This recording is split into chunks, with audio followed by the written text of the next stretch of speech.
Another thing that I'm not a huge fan of is all of these strings right here. And these aren't a big deal because they're contained within this one file.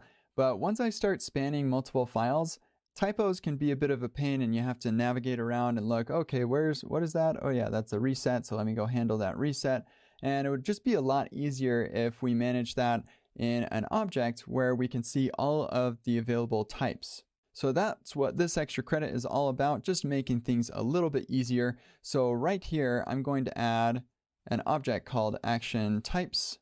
This will have a toggle and the value doesn't actually matter here. So I'm just going to have the key and the value be the same. And then everywhere where I'm using toggle, instead of that, I can say action types.toggle.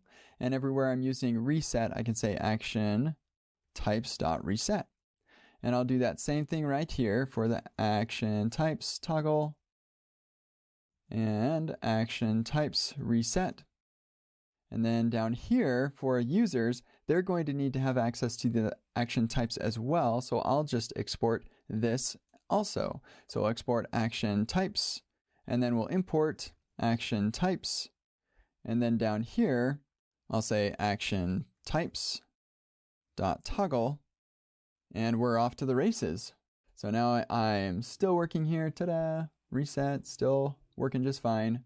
But now I don't have to have strings throughout my code base that are just asking for typos. And the nice thing about this too is that users of my state reducer also get some nice autocomplete here so they can see what actions are available.